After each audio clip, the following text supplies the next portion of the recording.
Assalamualaikum warahmatullahi wabarakatuh.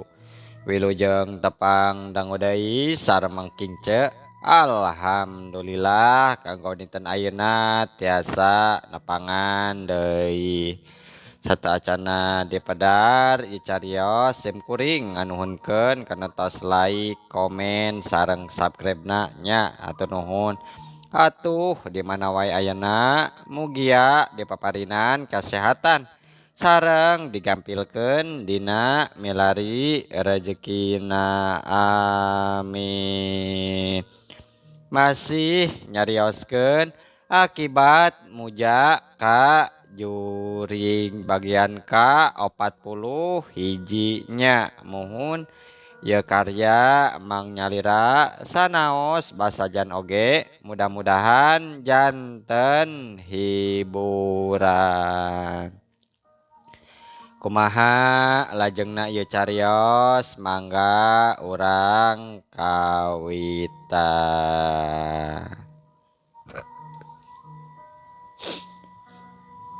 Nya antukna nalika datang hiji jirim nu kulitna totol-totol bari ngaluarkeun sora nu ngagaur geus teu bisa dipondah deui harita mangsa awak juha jeung kitu teh dikerekeb ku eta macan jeung siluman.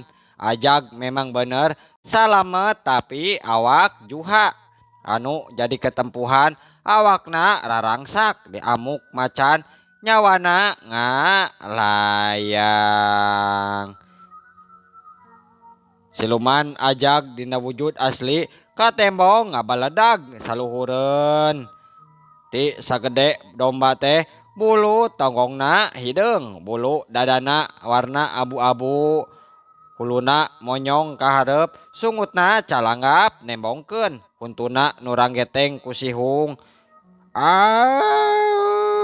Gaur-gaur siluman ajag ngagaur ngaluarkeun suara ciri khasna maksudna mah supaya musuh kasima ku pangabaranana. Tapi siluman macan ge satu tas nyasak awakna juha kancang wae luncat ka tengah pakalangan deui bari ngagaur nandingan sima pangabaran siluman ajag.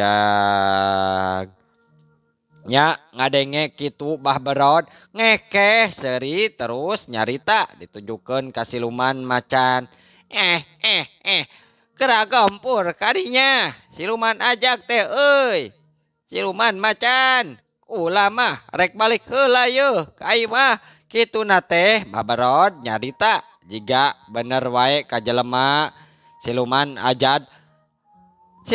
macan ngareret ka baberod bari ngagaur maksudna mah meureun siap tandani ngarti kana caritaan bah berod. Hade euy lamun Andika ngarti tapi euy mun geus hasil ngelehkeun lawan geuwat laporan ka dewek heueuh ceuk bah berod deui bari ngagaur siluman macan teh. Sanggeus kitu mah baberod langsung bae ngagedig indit temalire deui kana kaayaan patempatan nunggeus terus wae dipake jogol dua siluman jeung temikiran kumaha kaayaan juha nunggeus jadi layon.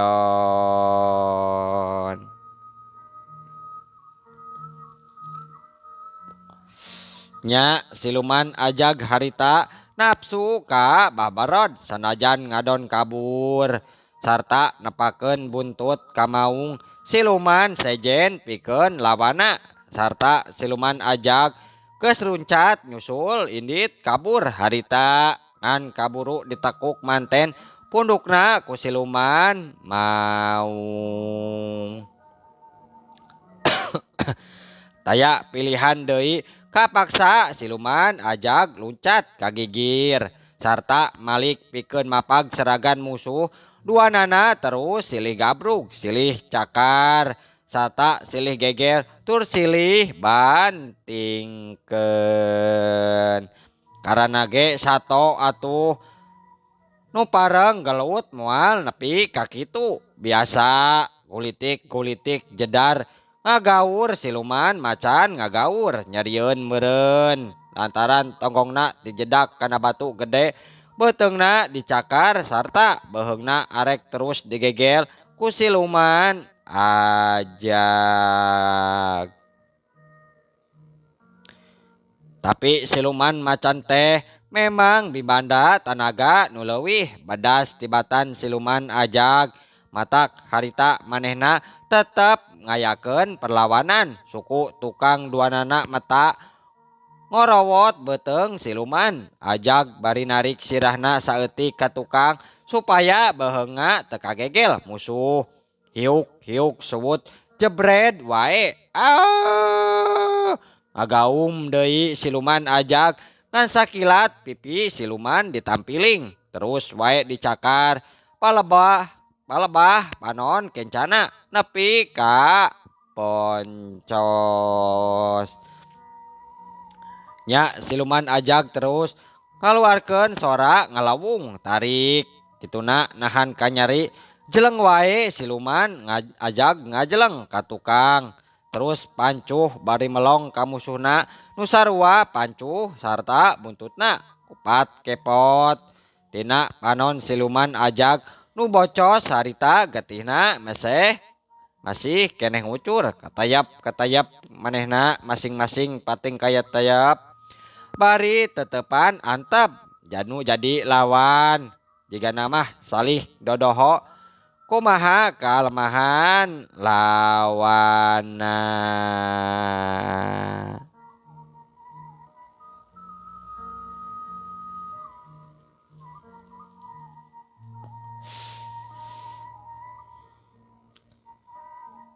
Gaur deui ting araum nga bijilkeun sora pating garajeleng leluncatan.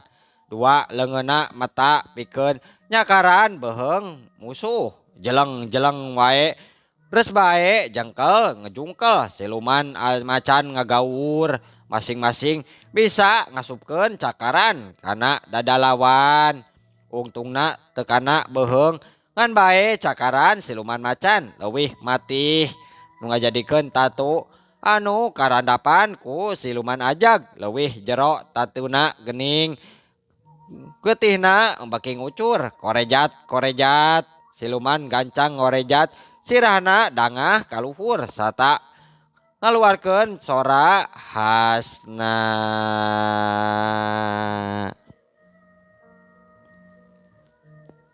Talila kituna purudul aleutan siluman ajag teh datang ka dadinya. Aya ratusna nyumponan panggero ajag anu rumasa kateter kudu jadi lawan. Nu matak akhirna mah menta batuan ka balad-baladna. Siluman macan nempo musuhna ngondang balad-baladna manehna gancang ngagaur mangrupa sora panggero pikeun baladna sina datang ngabantu. Nya akhirna di eta patempatan lumangsung perang ratusan siluman macan jeung siluman ajag silih serang disusul sora ciri khasna masing-masing minuhan di tempat eta. Padahal tarungna siluman ajag jeung siluman macan teh karak ponggawana kerajaan nawungkul can nepi turun ka patihna atawa raja tapi tarung meni rongkah.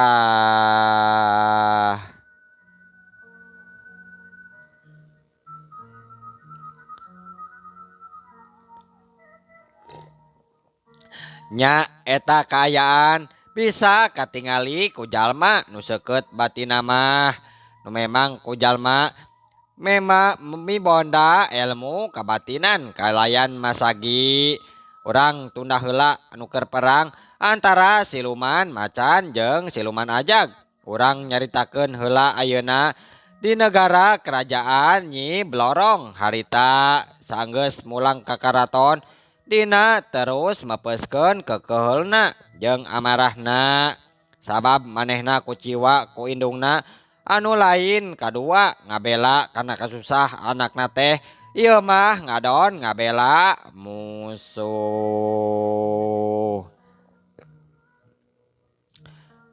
Teu sangka aing bakal kieu jadina geuning.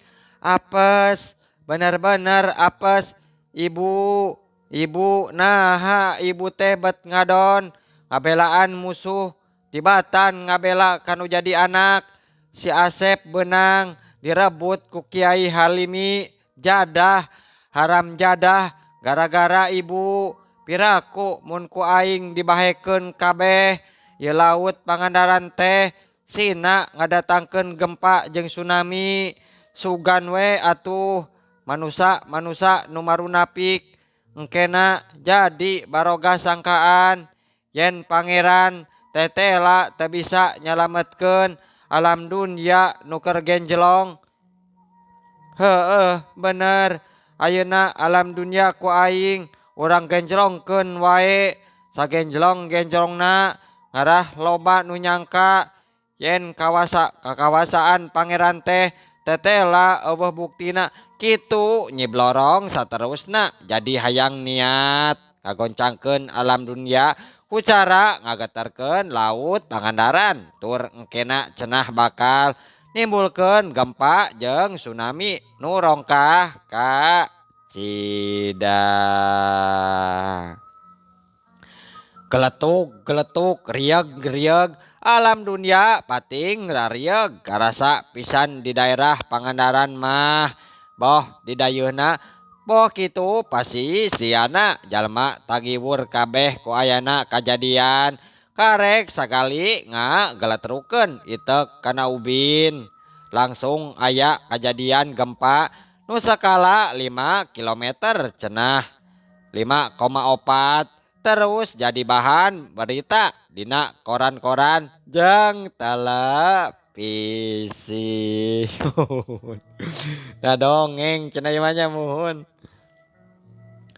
Nyiblorong geus rek mindo deui ngetrukeun itekna kana ubin ngan ngadadak aya 2 cahaya pating balesat ka jero kaputren sarta ngajanggelek dua siluman nu beda jenisna. Nu hiji siluman ajag, nu hiji siluman macan. Make dangdan ka patihan. Gendek euceuy beungeut nyiblorong harita sabab geus lancang. Aya nu datang tanpa iber heula ka karaton tapi geus nyaho manehna saha. Nu datang di eta 2 siluman.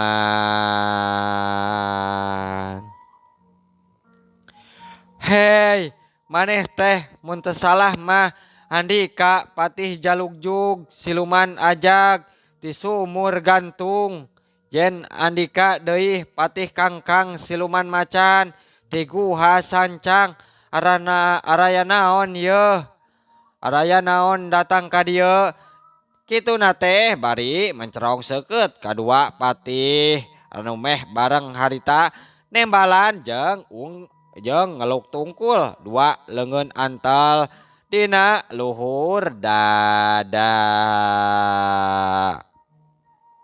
Sumuhun Nyi Ratu, hapunten sim kuring duaan tos lancang kalabat karaton sarira tanpa masihan iber. Margi dipaparenan pancen ku Kangjeng Raja Kala Abang. Sim kuring ge sami Nyi Ratu ngahaja dongkap ka salira. Margi dipaparinan pancen ku Kangjeng Raja Teja Arum. Margi rahayat sareng penggawa siluman ajag. Katut rahayat sareng penggawa siluman macan nuju bantrok tarung. Dubika 3 poe 3 peuting di alam manusia ayeuna alabatan pokal lakuna mah berod sanus kitu Patih Jalugjug. Patih kongkang ngareret ka Patih Jalugjug kituna anu dederet gancang walon.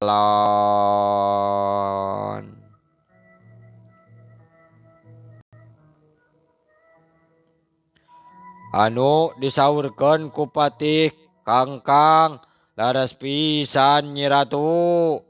Di alam dunia kiwari nuju perang campuh antawis pihak siluman macan sareng siluman ajag kitu manawi Nyi Ratu.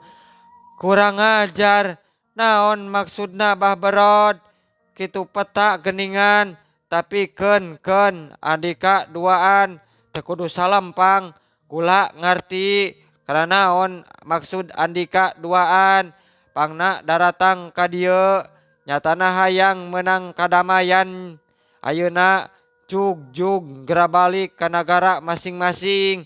Jeung ieu masalah ken jadi urusan kula.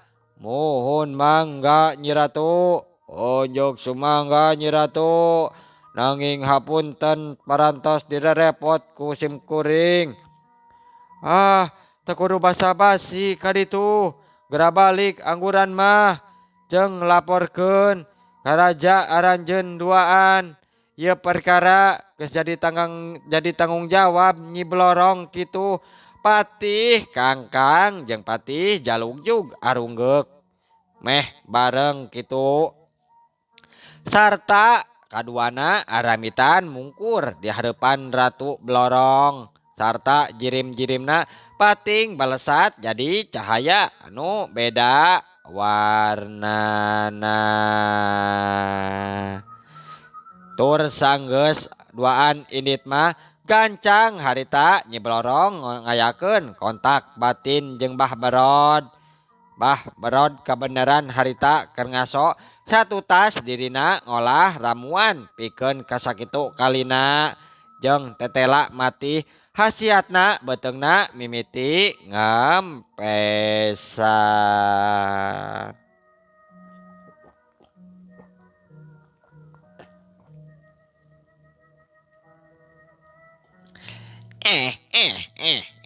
Beuteung aing mimiti kempesan ayeuna mah. Tanaga batin uing tereh sampurna kana pulih. Sakedeung deui aing bakal bisa baletungan jeung sia Halimi. Pamajikan aing nunggeus 10 tahun. Ajal kumanehna kurang ajar. Kiwari kudu gancang katebus. Kunyawa manehna. Aing memang sabarakali eleh kumanehna teh, tapi ayeuna yakin aing mah bakal unggul. Rot pamajikan Abah sakedeung deui kanyeri jeung kapeurih maneh teh bakal teleh karunasan Nyai. Nyawa si Halimi kudu jadi gantina euy. Kituna teh ngadon seuri sorangan. Horeng gimana horeng geningan. Bah Berod salila ieu boga urusan jeung Mama Halimi. Lantaran Maerot pamajikan ajal gara-gara eleh jajaten tarung padu kabatinan jeung Mama Halimi ngan untung Bah Berod masih disalamatkeun keneh tur ayeuna hirup tug nepi ka harita.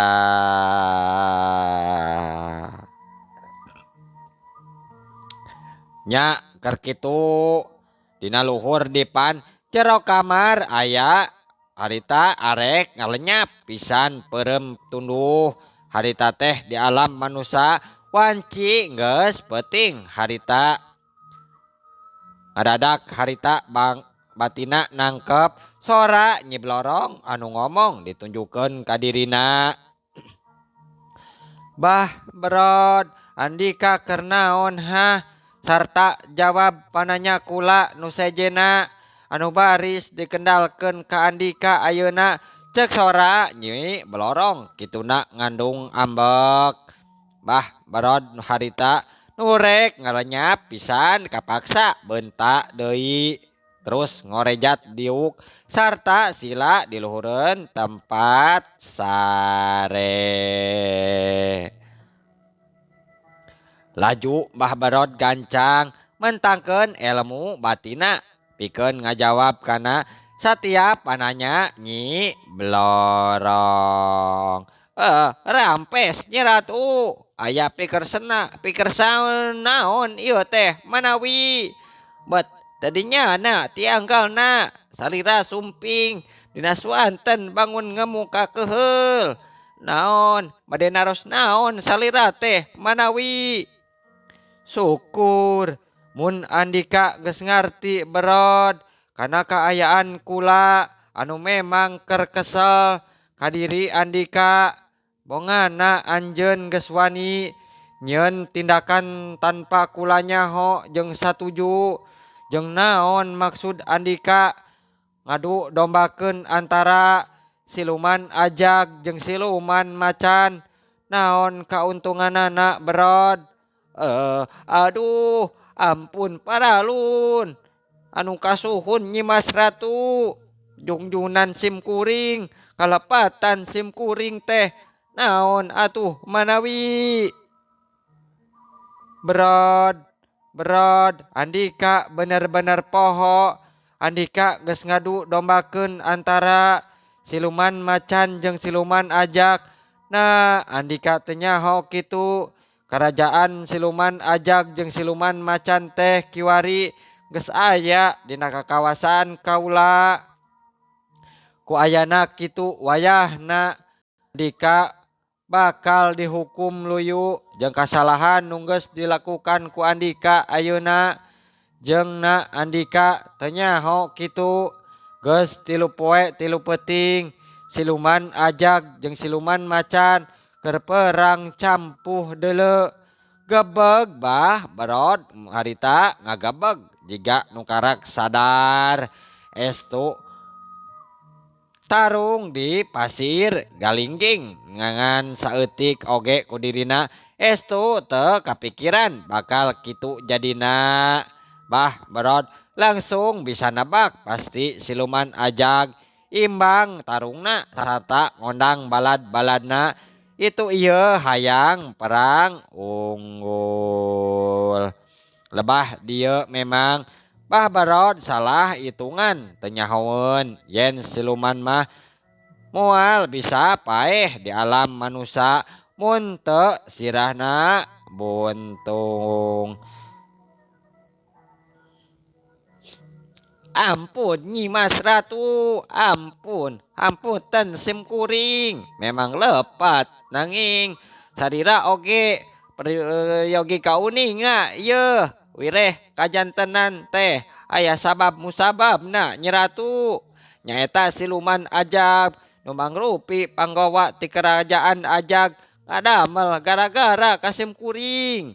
Nyerang teu pupuguh nalika kapergok nuju nuang daging monyet. Tah bari ku kituna anjeunna nambut waraga manusa nu kantos janten alat di negara salira. Mangsa nu kantos janten alat di negara salira mangrupi sasak anu danget ayeuna parantos runtuh kitu Nyi Ratu. Saha eta teh?